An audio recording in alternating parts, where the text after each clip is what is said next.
So our next speaker, Peter Csikvari, received his PhD in Budapest 5 years ago under the direction of Tamás Szőnyi, and his dissertation was on graph polynomials and graph transformations in algebraic graph theory. He was still a student when he already proved beautiful results, including essentially a proof of a conjecture of Nikiforov on largest eigenvalues of a graph and its complement. Also, more recently, he proved Friedland's lower matching conjecture. He's on his way from MIT to Budapest, where he has lots of collaborators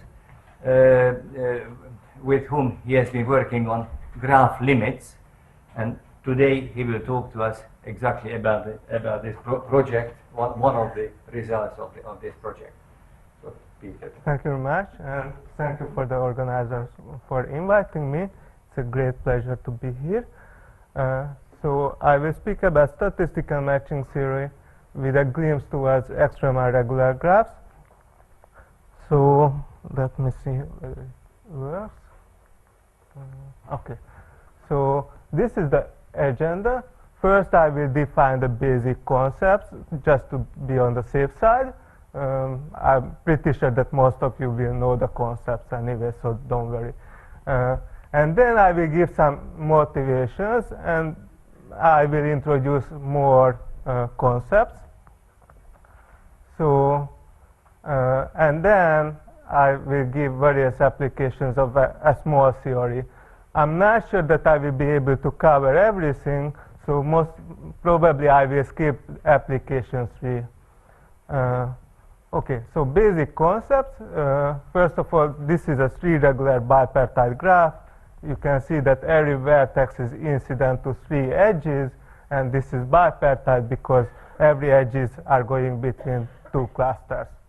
A matching is a set of edges such that no two have a common vertex. In statistical physics, it is called monomer-dimer configuration because dimers are the edges and monomers are the non-occupied vertices. So you may know under the name monomer-dimer configuration. And finally, a perfect matching is a matching which covers every vertices. So you may know it as a dimer configuration if you are a statistical physicist. Okay, so that's all. I hope it's not too much. And now I need one more definition, this notation, which is MKG. This is the number of matchings of size k. So if we consider the 6th cycle, then by definition M0 is 1. M1 is just the number of edges because this is a one matching, an edge. And M2 is 9 because if you choose one edge, then you can choose the other in 3 different ways. So this is 6 times 3, but you double count. So this is 6 times 3 over 2, so 9. And if you count the number of matchings of size 3, so it consists of 3 edges, then you can take every second in 2 ways. So M3 C6 is 2. Is it clear? Okay. Okay, now I will give 2 theorems as a motivation. The first one is due to Alexander Csikvari. It says that if we have a deregular bipartite graph on 2n vertices, then the number of perfect matchings is some constant to the n. This constant might be a bit mysterious at this point, but later we will see what it is. So it says that a irregular bipartite graph cannot have too small number of perfect matchings. And I gave an other form or other normalization which I prefer because on the right-hand side there is no number of vertices now. So take the logarithm of the perfect matchings and divide by the number of vertices, and this inequality says that it is always at least as large as this mysterious constant. The 1/2 simply comes from the fact that the number of vertices is 2n and not n as in the theorem. So n over 2n is 1/2. The other theorem which I would like to show as a motivation is more well known. This is a theorem of Temperley, Fisher, and independently Castellan, that if you take larger and larger boxes of z square and you take again the logarithm of the perfect matchings and divide by the number of vertices in the box, and as you take larger and larger boxes, then it will converge to a number. I also introduced some notation here which I will explain very shortly. And somehow this will be the goal of this talk, that we would like to count matchings and perfect matchings in graphs such that we don't really know all information about the graph. We won't have a global information, but we will have a local information about the graphs. Okay. So first of all, I introduced this entropy function, and already this is nothing else than the entropy function of z squared evaluated at 1. So what is the entropy function for the z to the d? Again, somehow 1 in the previous notation, 1 is the occupancy fraction. So when we have perfect matchings, every vertices are occupied. So what happens if we would like to count matchings which only occupy, say, 70% of the vertices? And the idea is very simple. So fix some p and take some boxes and take some kn such that 2kn over the size of the box tends to p, and then introduce this function, the limit of the logarithm of the number of matchings, which roughly covers p fraction divided by the number of vertices. So the point is that now we can define this function even for p equal to 1 over square root 2. So in the original case, when we have a finite graph, it doesn't make sense to speak about matchings covering 1 over square root 2 fractions of the vertices, but now it makes sense. We just have to take a limiting sequence. This is an easy definition, I believe.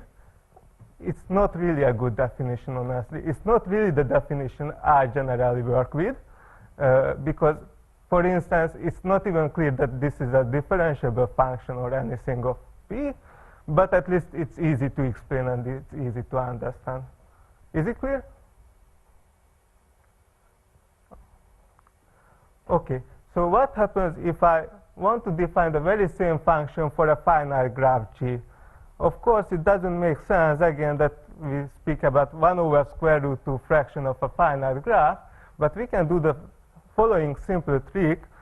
Let's define the G lattice. G lattice is just infinitely many copies of the graph G, and instead of boxes, we take more and more copies of this finite graph G, and again, we take a sequence such that 2 times the number of edges divided by the number of vertices converge to this p, and again, we define this limit.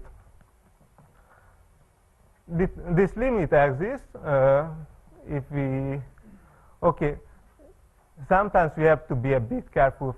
For instance, when p is 1 and you take kn to be larger than the number of vertices, or 2kn than the number of vertices, then this will be 0, and this whole thing is minus infinity. That's not what we really want, of course.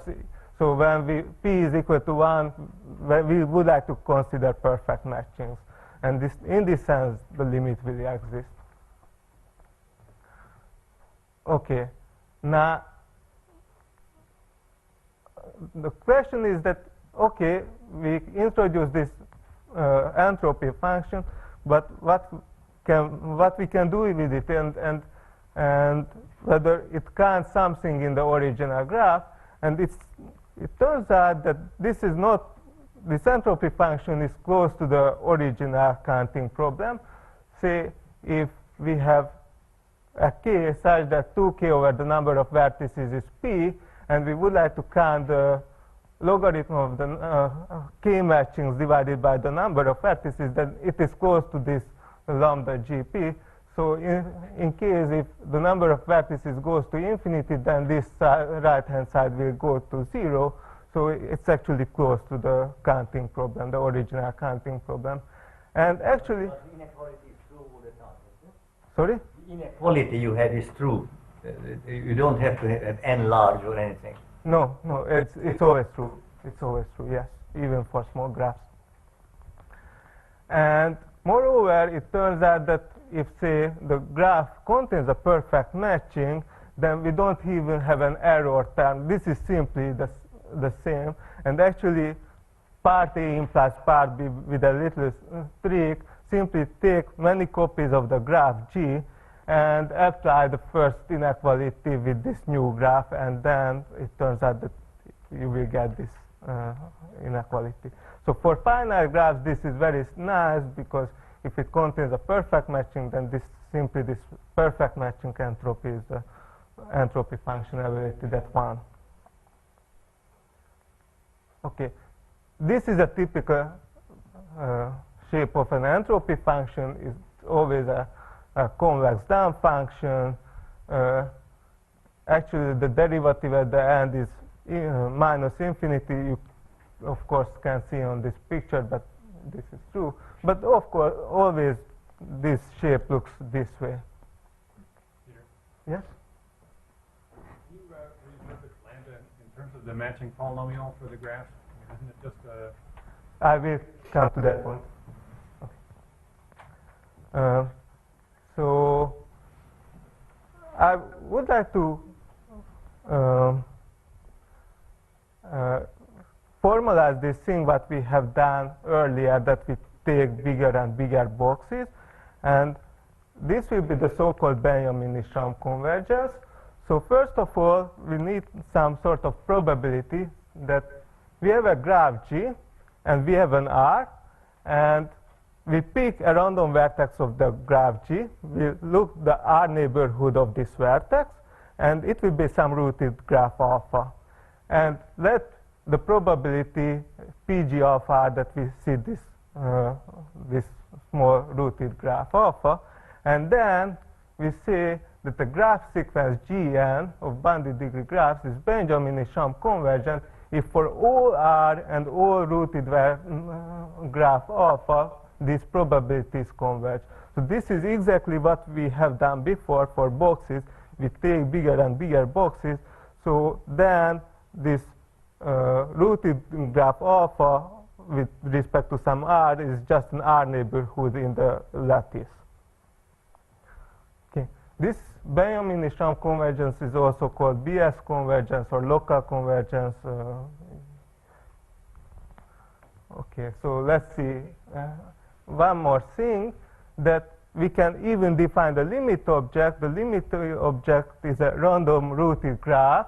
Actually, it's a random unimodular graph, but I won't define what is unimodular. I just need this random rooted graph. So it's a probability distribution on infinite connected graphs, rooted graphs, and we say that from such a distribution we can sample also. We just pick a random vertex according to distribution, and we look the R neighborhood. And now we say that a sequence GI is Benjamin-Isham convergent to this probability distribution if this probability GI alpha R converges to this PL alpha R. So is it clear? So it's a probability distribution on infinite random rooted graphs, and from this distribution we pick a vertex, we look around, and we will see something. Let's see some easy examples. For instance, if we consider cycles and passes, then they will Benjamin-Isham converge, because if we pick a random vertex, then with probability tending to 1, the R neighborhood will be a path of length 2R. Well, actually, for passes, at the end we see something different, but of course this will converge to 0 if we pick a random vertex from a long path. The very same way we can take larger and larger boxes. This is what we have done. So if we have larger and larger boxes and we pick a random vertex and we say we consider the one neighborhood, then we see a fixed graph, and again this will be converging to 1, this probability. We will see something at the border, but this is negligible. A very important case of this Benjamin-Ishram convergence is the following, that take graphs where the length of the shortest cycle is converging to, it tends to infinity. So if it goes to infinity, then locally what you will see is a tree. So pick a vertex, and if the size of the shortest cycle is 100, let's say, then even the 49 neighborhood will look like a tree. So if you have graphs with shorter cycle size converging to infinity, then this will converge to the deregular tree TD. I actually introduced a new notation, so the infinite deregular tree will be denoted by TD. So this is T3. So if you want to see a finite approximation of this graph, then you have to take a three-regular graph with no short cycle. Let me tell you a common mistake. The finite approximation is not that you just cut down at level 100, because if you cut down at level 100, you will see a lot of leaves. And in the original graph, there is no leaf. So it's not a good idea to cut down. It will be a different graph sequence. Okay, so first of all, how it is related to our previous problems. First of all, it turns out that if Gn is Benjamin-Ishram convergent, and assume that all Gn has a perfect matching, then this entropy function will converge for all p less than 1. Something surprising happens at p equal to 1, so it's not true there, but for p less than 1 it's true. And so actually we can introduce this lambda LP even for an infinite graph, because you just take a converging sequence and you will get some limit and you will call it the lambda LP. Okay. I was under the impression that it wasn't known the other way around. That if you start off with a convergent sequence, the limit is unimodular, but that's different from the converse, which is saying that given an infinite unimodular graph, there exists a convergent sequence. Okay. That's generally referred to as the oldest. Okay, actually it was exactly my next sentence. That now we cheated a little bit, because I only defined this whole thing for unimodular graphs where we have a finite graph sequence. But actually the good news is that there is another way to define this whole thing, and the two coincide. So there is a good news that we can do it in a completely different way. Even there is a even better news, we don't need that it is unimodular. Even for the grandfather's graph, you can define the entropy function. And it is not a unimodular graph, so you cannot approximate with finite graphs. Okay. So let me introduce a key concept. It is called the matching measure. So first of all, I need something called matching polynomial, which was already asked by Richard Cannon. So take this polynomial, the coefficients will be the number of matchings with some alternating sign and x to the v minus 2k. And for instance, we have seen that these are the number of matchings of size k for the 6th cycle. So for the 6th cycle, then this matching polynomial is x to the 6 minus 6 times x to the 4 plus 9 times x squared minus 2. And then it turns out that this is a very nice thing. It turns out that all zeros of this matching polynomial are real, and all of them are between the minus 2 times square root d minus 1 and 2 times square root d minus 1. So it's a very good news, because then we can introduce the following measure. We put a Dirac delta on the zeros, and we put a 1 over the number of vertices weight on this zero.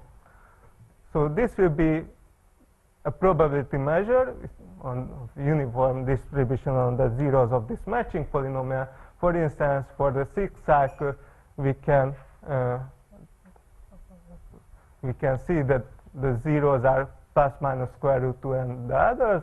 And then if we integrate some function f along this matching measure of C6, then we simply take 1 over 6 times this expression. So that's a very general strategy, mostly used at spectral graph theorems and introducing spectral measures. Now it turns out that if GI is a Benjamin-Isham convergent graph sequence, then these measures will weakly converge. So if you have a sequence of boxes, say in Z squared, then these measures actually will converge. So you can integrate any bounded continuous function. Actually, since it is on a bounded interval, you just require continuity on this interval. Now, this theorem has some predecessor. For instance, for a chromatic measure, where you replace the matching polynomial with the chromatic polynomial, this was introduced by Miklós Abért and Tamás Hubai. And then somehow it turned out that this theorem is true for a much wider class of graph polynomials. So somehow this is a general strategy, and you only have to require some very mild conditions on the graph polynomials to introduce such a measure and then to have such a limit theorem. And actually, it turns out that the matching polynomial is extremely thin. This theorem even follows from a result of Chris-Godzil. Okay. Another way to define this matching measure is the following. I will only tell it for vertex transitive lattices, but actually you can define it for any random rooted graph. Is the following. So take this original graph. This original graph is a diamond, and you create this path tree. So what is a path tree? You consider a root vertex, say 1, and you build up the passes, or in statistical physics, passes are called self-avoiding walks. So 1, 4, 3 is such a path, and you connect 2 if one is the extension of the other. So this is the path tree of the diamond with respect to vertex 1. And it turns out that if you know what is a spectral measure, then this whole matching measure is nothing else than the spectral measure of this tree with respect to the vertex 1. Actually, this tree is well studied in statistical physics, but mainly its growth. So if we count the number of self-avoiding walls of length n, then if we take the limit of an to the 1 over n, then it is called the connective constant. And for instance, Dominic-Koppen and Smirnov proved that for the hexagonal lattice is square root 2 plus square root 2.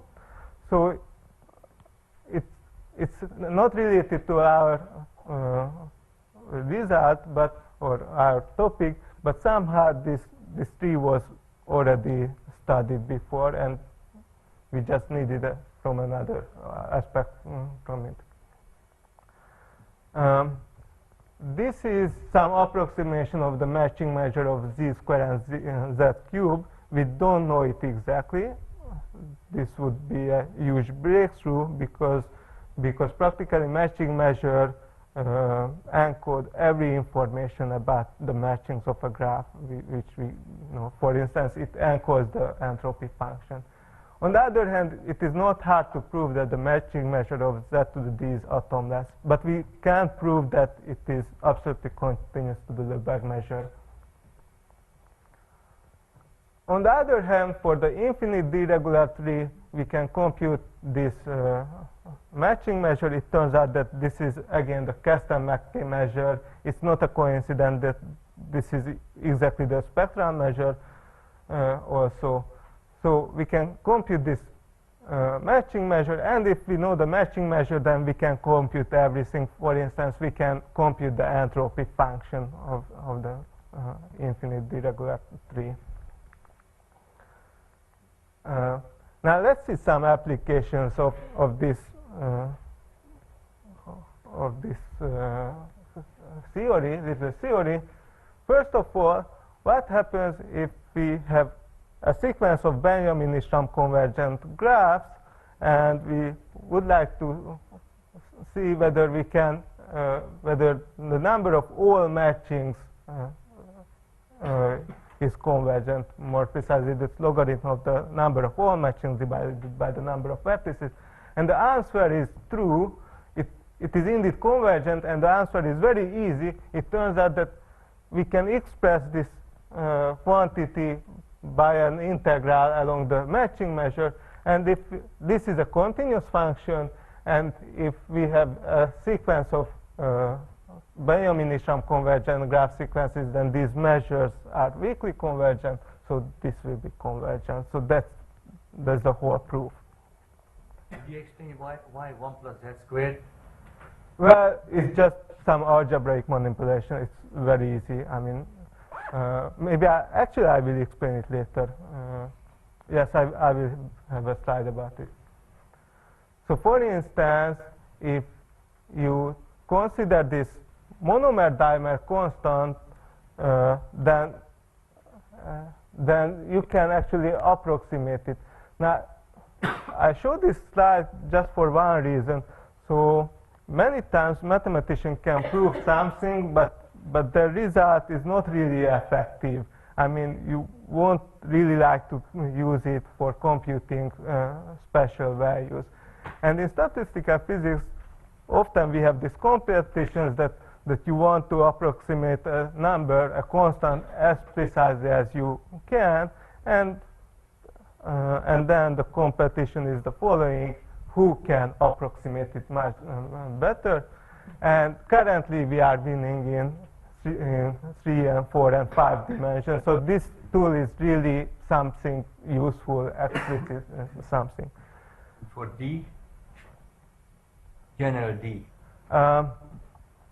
Okay, so somehow the band is worse and worse. So if I remember... It's range, I would expect it to go the other way. So the error band is problematic. So somehow D equal to 7 is the last one where this method gives something meaningful. Otherwise, it won't be really interesting. I mean, you can give some formula, but it won't be any better than the known ones.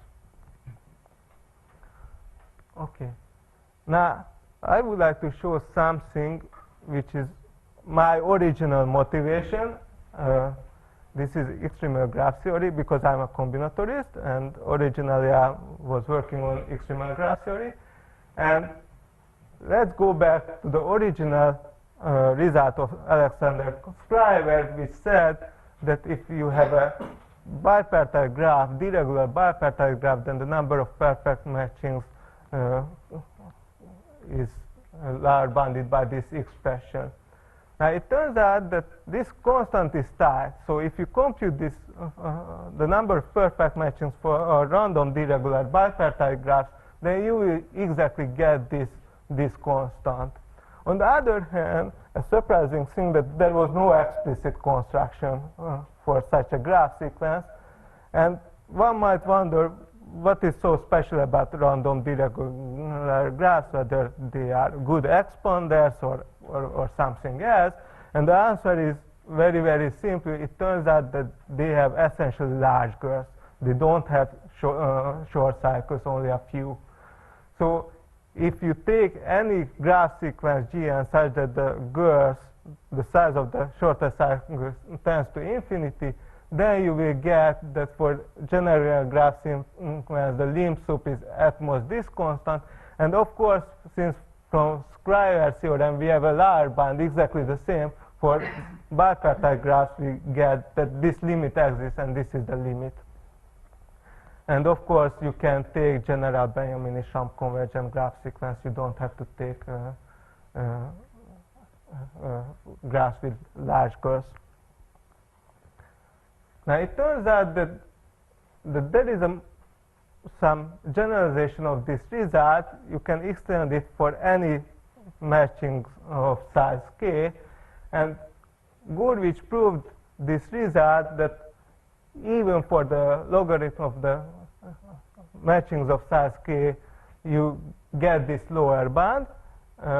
This seems really ugly, but actually if we go back for just a few slides, then we can discover that we have seen this function, that this is the entropy function of the infinite deregular tree. So another way to phrase Gurevich result is the following: if G is an arbitrary deregular bipartite graph, then lambda GP is at least as large as the lambda TDP. And actually, if you plug in P equal to 1, you get back Csikvari theorem. There is a more precise form of this inequality, that if you take the number of k matchings and you introduce this notation P mu, which is the probability that a very random variable x with distribution binomial NP takes its mean, then you will get such a lower bound. And this is stronger than Friedland's lower matching conjecture. So this way we actually proved the lower matching conjecture of Friedland.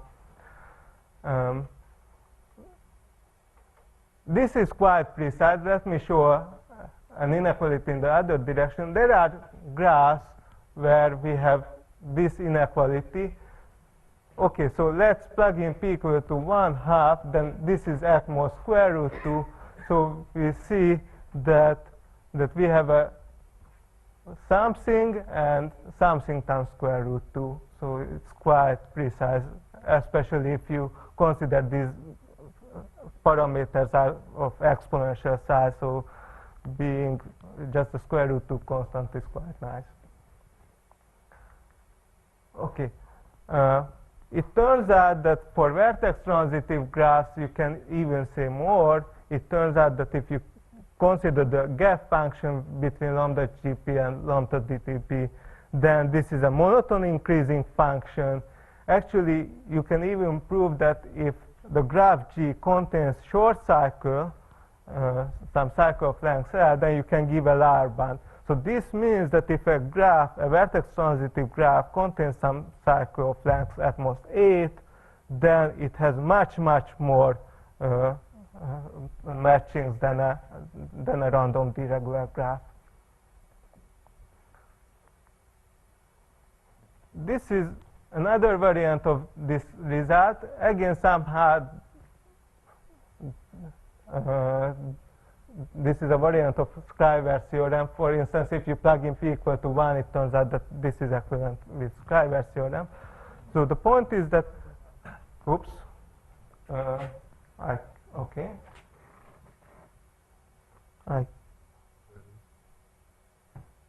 Okay, let's play. Oh, sorry. So it turns out that there is a very elastic method to prove such inequalities, and you can give various ways to carry out this proof, and you always get some other type of generalization of Csikvari theorem. This inequality actually suggests some probabilistic proof, but I don't have such a proof. And I don't read this slide. I'll tell you what's the essence of this slide. You can even give lower bounds for AB B-regular bipartite graphs. So practically there is a lot of ways to generalize Csikvari theorems, and actually this is again quite tight. Okay, maybe I skip this part. This is particularly about vertex transitive bipartite graphs where we know a lot more, but instead I would like to go to extremal regular graphs. So far we studied matchings, but you may say, okay, but what about independent sets, or what about other graph parameters? And this is a general question. So assume that we have some graph parameter PG, which has size roughly constant to the number of vertices, for instance, number of spanning trees or number of perfect matchings, or some number of homomorphisms of G into a fixed graph H. Then we can always ask the very same question: what is the supremum or the infimum of PG to the one number of vertices among all D-regular graphs or among all D-regular bipartite graphs? So this is a very general question, and it turns out that the answer is often rather simple. So it seems to me that there are three graphs which very often plays the role of this extremal graph. One of them is the complete graph on D plus 1 vertices, this D-regular, the complete bipartite graph on D plus D vertices, and this infinite D-regular TD. Now, of course, we need to understand this last thing. So what is PTD 1 over VTD? So first, take any graph sequence GI, take the limit, and even then take the infimum. Now you may say, oh, this is very ugly. Can't we say just simply the limit? Unfortunately, in many cases, we can't. So we need to take this complicated expression. And there is a bipartite variant of this expression where you take only bipartite approximations of this graph sequence. So this is some table. So so you can see that it contains a lot of KDD, KD plus 1, and TD. Most probably I explain only one line, the number of independent sets. So this is summary of many people's efforts. It's not mine. It's only partially mine. So for instance, if we look the number of independent sets, then Jeff Kahn proved that KDD is a maximizer among bipartite graphs. So this is here KDD supremum bipartite graphs. And then Yufei Zhou used a clever trick to reduce the general case, the general graphs, to bipartite graphs. So it turns out that even among all graphs, the KDD is the maximizer. A much simpler result is due to Jonathan Cutler and Jamie Radcliffe, that actually the infimum is achieved at the complete graph on D plus 1 vertices. And now I can prove that among bipartite graphs, this infimum is actually the infinite D-regular tree. And the good news that in this case, Nike, Sun, and Allen slide prove that we have a simple limit there, so we don't have to worry. And we can compute absolutely explicitly the constant. A bit more generally, it turns out that counting independent sets is a special case when we take homomorphism to a fixed graph H. In such a general relativity, we only know that Gavin and Tetali proved that KDD is the supremum. We have seen this result TDB here for perfect matchings and all matchings here. And there is some surprise here that mostly TD are the infimum, but here for spanning trees is the maximizer. It's a result of Brandon Mackey.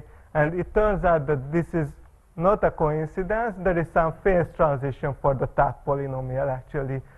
So at some regime, the TD seems to be the infimum. At some other regime, it seems to be the supremum. So That's all. Thank you very much for your attention.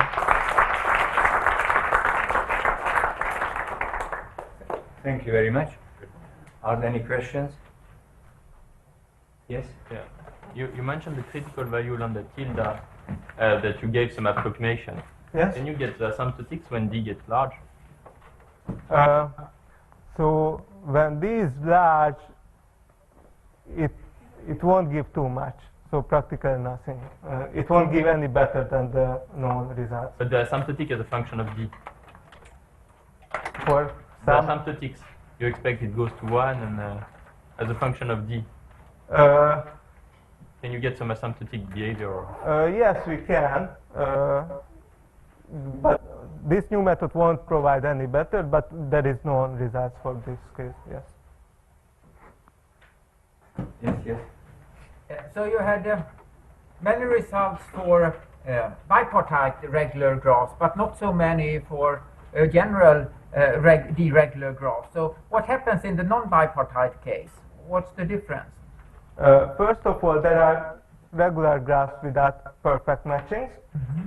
That's one thing.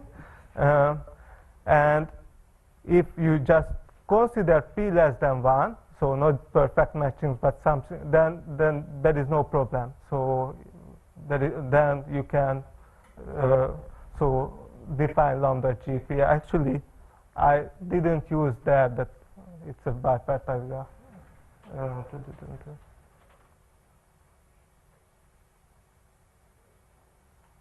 So I don't know.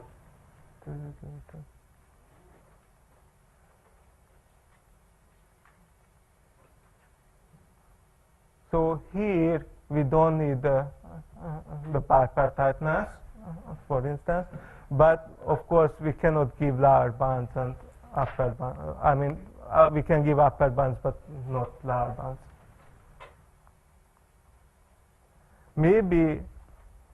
Maybe if the graph is too connected, then we should be able to do it, I believe, but I can't do anything with it. I think again, if there are more questions, maybe you could ask Peter in the coffee break. So we'll have a coffee break of almost 30 minutes. The next talk is at quarter to 12. Okay, so let's